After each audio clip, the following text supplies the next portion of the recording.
Hello students, welcome to my channel Kedar Dave, Standard 12th Computer Studies for Science and Common Stream students. This is my website computerstudieskedardave.wordpress.com. For all computer studies related updates are available in this site. This is my YouTube channel youtube.com/c/Kedar Dave. Right, so all computer studies related theory plus practical videos are available in this channel.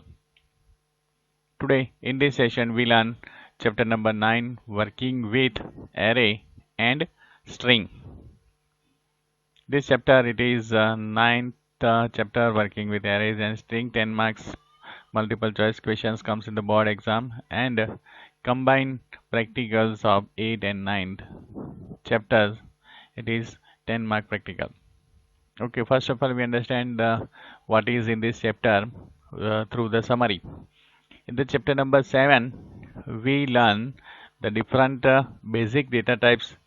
It is support in the Java programming. So each variable data types can store only one value at a time, right? So such variables are called scalar variables. So this chapter it's explain the sum of the composite data types that can be used to store a collection of more than one data value, right? So if you want to store more than one value, we learn this chapter.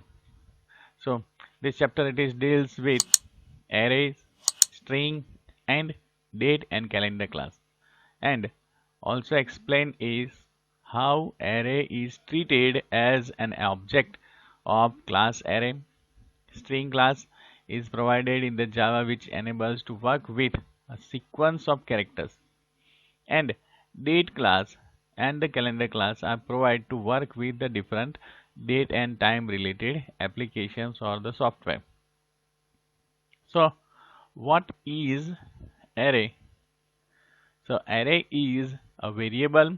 It is representing a collection of homogeneous type of elements, and arrays are very useful to represent vector, matrix, and other multidimensional data, right?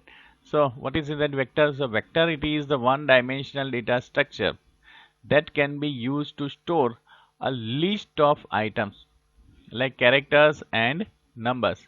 So and what is in the matrix? It is matrix. It is used to represent a two-dimensional data structures like the table or the row and columns. So arrays are very useful when some operations are to be performed on various elements with the similar data types. So all the elements of array are stored in memory by using the continuous storage space. So each element in this array it is identified with by its index position, right, in the memory associated with the array variables. So in the Java, arrays is an object used to manage list of items. So what is array? It is an object used to manage list of items. So if you want to create an array, then it is a two-step process. First one it is the declare an array object, and second create an array object. So and an array objects can be created by using two ways, right? So you have create array objects two ways. The first one it is by using the new operator and specifying the size of that array, and second one it is directly initializing the content of array. So what is in that one dimensional array? It is with the single dimension array, it is known as 1D array. For example, vector can be seen as a collection of one or more scalar variables. So here if you do, instead of declaring the individual variables like Mark 1, Mark 2, Mark 3, Mark 4, Mark 5, right? One can declare array marks in square bracket, uh, pair of square bracket, right 5. So this way you declare one dimension array marks in pair of square bracket, you write 5 and access it individual variables elements as marks 0, marks 1, mark 2, marks 3 and marks 4. To declare a one dimension array, a pair of square brackets is used after array name or after the data type, right? So after the array name or after the data type, you use this pair of square bracket, right, for the one dimension array. So what is the syntax? Syntax is to declare array is given here, the first one, right? Either you declare like this or use the second syntax, right? So data type space array name and pair of square bracket, or data type pair of square bracket and array name, right? So for example, to store the marks obtained by students in the 5 test in the mathematics subjects, an array of 5 integers elements can be used, right? So this way you declare array, right, by using the syntax. Okay, array objects name marks with the size of 5 elements can be created as follow. First one, it is you define the data type, use integer space marks in pair of square bracket. So declare an array object. After that, create an array objects. So by using the marks is equal to new, it is space integer in square pair square bracket, you write 5, right? So to above the two steps can be combined to create a single statement as follow. First one, it is integer space marks in square bracket. This is the square bracket, not a curly bracket. Okay, round bracket, and new space integer pair of square bracket, you write 5, or you write like this: integer square of pair bracket square bracket marks space new space integer 5, right? So in the one dimension array, this is the one example, as array is an object, so its elements are initialized with the default value, right? So the default value is always 0, right? So here the one example is given, right below, shown the example of how to use an array in the Java program. This is the one example, array1.java, right? So I will show you in the uh, practical videos, right? I will explain that in detail in the practical session. Okay, then, and it is very simple to display the default values. Okay, one can also be specify the initial values of data elements while declaring an array. So one dimension array is initialized using comma separator. Comma separated value of data elements in by using the curly brackets, right? So if you want to define that numbers, right, at that time you have to use this curly bracket and then use the comma separate comma operator, right? So for example, integer max in pair of square bracket, one pair of square bracket means one dimension array, is equal to 190 comma 70 comma 771, or you can define like this: integer space max square is equal to, in curly bracket, write 90 comma 70 comma 77. Okay, so this program, it is to compute the average of 10 numbers using one dimension array and loop, right?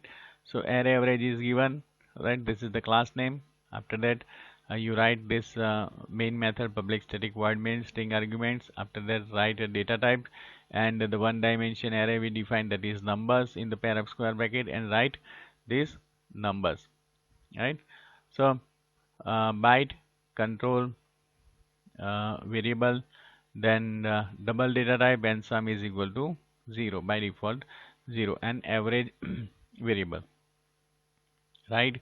System.out.println list of numbers. After that, using the for loop, we write the statements, right, and display the list of numbers, right, and then it will display the average of above numbers, right? It calculates and find the average and display on the output window, right? I will show this array average practical in the practical video session.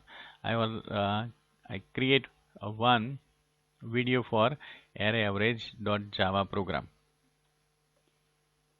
Okay, after the one dimension array, we can go to the second topic. It is the two dimension array, right? So two dimension arrays are used to store the tabular data in the form of rows and columns. For example, if you want to store the 5 students marks for the three tests, physics, chemistry and maths, right? So one can use the tabular arrangement of the marks 5 rows and 3 columns as given below figure, right? So in mathematics it is called the matrix of 5 rows and 3 columns, where each element contains marks, right? Each element it contains marks. Okay, so in the marks 5 by 3, it creates a one dimension array of the 5 elements, and each element is 1D object of the 3 integers. It is displayed in this figure. Okay, so here integer space max is equal to new operator and then integer 5 by 3. So in the memory it will store like this in the elements referencing using the indexes, right? Max, after that reference variables it will generate, right? Max 0, max 1, max 2, max 3, max 4, right? And first row, first column, it will generate max 0, 0, max 0, 1, right? So in the max 0, 0, it will store 50 value, max 0, 1, it will store 60, max 0, 2, it will store 70, right? Likewise, the different other values are stored in this reference indexes. Okay, so this that is about the two dimension array. After that, strings, the next topic, it is nothing but the sequence of characters, right? In general terms we say that it is a word, right? So the one dimension array of characters can be considered as a string. As mentioned in earlier chapter, strings letters are where a sequence of characters is enclosed between double quotation mark, right? So to use variables that can store strings, Java supports two type of strings that can be handled the two classes. Its names are string and its string buffer.